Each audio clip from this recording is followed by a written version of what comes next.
আয়োজিত একদিনীয়া vermi compost production technology আর তার কনসেপ্টর উপর দেখুন সেমিনার আয়োজন করেছে। এই যে বেসিক্যালি টেকনিক্যাল সেশন হয়। এইখন যে সেশন তেওঁলোকে লৈছে ministry of forest and climate চেঞ্জর অনুমোদন হিসাবে লোৱা প্ৰোগ্ৰাম। আৰ ইয়াত ওচৰৰ চুবুৰীয়াৰ কেইবাখনো 10খনমান স্কুলৰ ল'ৰা ছোৱালী লগতে মানকাছাৰ কলেজৰ ছাত্ৰ ছাত্ৰী আৰু টিচাৰসকল সবে মিলি আয়োজন কৰিছে। আৰু department of agriculture south Salmara Mankachar আমাৰ অফিচৰ পৰা সমল ব্যক্তি হিচাপে আমাক মাতিছিলে। আমাৰ কেঁচুসাৰ সম্বন্ধে জাননী অলপ জ্ঞান দিয়া, কেঁচুসাৰ কেনেকৈ উৎপাদন কৰিব লাগে তাৰ বিভিন্ন উৎপাদন পদ্ধতিসমূহ বিষয় আৰু ইয়াৰ ব্যৱহাৰিক প্ৰয়োগ সম্বন্ধেহে শিকোৱা হৈছে। ইয়াত ব্যৱহাৰিক দিশটোৰ ওপৰত ভিত্তি কৰি তেওঁলোকক জ্ঞানসমূহ দিয়া হৈছে। কাৰণ এওঁলোক হ'ল আমাৰ দেশৰ ভৱিষ্যত।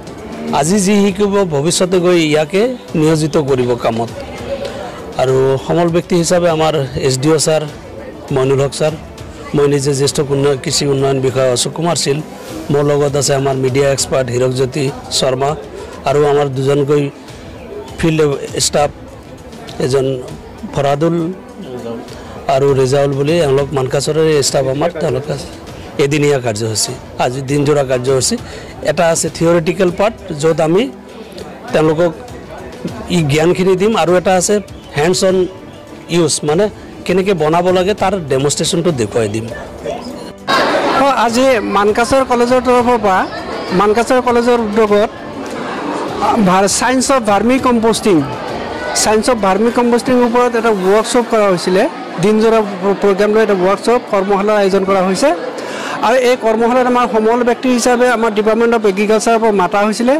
আমি সেই হিচাপে ডিপাৰ্টমেণ্ট অফ এগ্ৰিকালচাৰৰ পৰা মই নিজে আহিছোঁ, লগতে মোৰ সহকৰ্মী আমাৰ ছিনিয়ৰ ৰেডিঅ' অশোক কুমাৰ শীল ডাঙৰী আহিছে, মিডিয়া এক্সপাৰ্ট আহিছে হীৰকজ্যোতি শৰ্মা, আৰু আমাৰ এছিষ্টেণ্ট ইনস্পেক্টৰ এগ্ৰিকালচাৰ ইনস্পেক্টৰ দুজন আহিছে।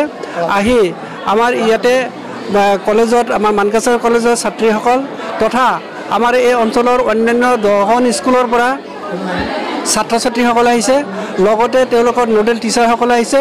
তেখেতসকলক লৈ আমি দিনজোৰা প্ৰগ্ৰাম হিচাপে আমি এই কৰ্মশালা উপস্থিত হৈছোঁহি।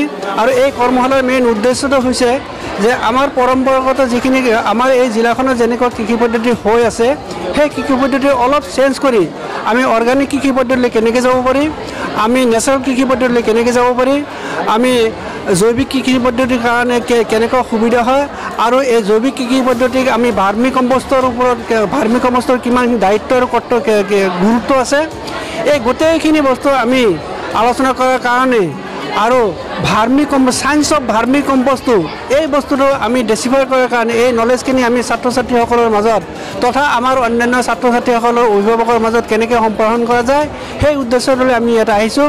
আমি ইতিমধ্যে কৰ্মশালাৰ মাজ অংশ পাইছোঁ। ইতিমধ্যে ছাত্ৰ ছাত্ৰীসকলে যিসকলে এটেণ্ডেঞ্চ আহিছে তেখেতসকলে এই নতুন বস্তুটো শুনি যথেষ্ট আনন্দিত হৈছে। আমি এইখিনি ভালকৈ উপস্থাপন কৰিবলৈ সক্ষম হৈছোঁ। আৰু কি কৈছে প্ৰগ্ৰেম এদিনীয়া প্ৰগ্ৰেম হয়, কৰ্মশালা হয়, এদিনীয়া কাৰ্যসূচী, দিনজোৰা কাৰ্যসূচী। আমাৰ ইয়াতে আমি প্ৰথমে ক্লাছৰুম এটা লৈছোঁ, পাৱাৰ পইণ্ট প্ৰজেকশ্যন দেখুৱাইছোঁ। ইয়াৰ উপৰিও আমি হেণ্ডছ অন ট্ৰেইনিং আছে।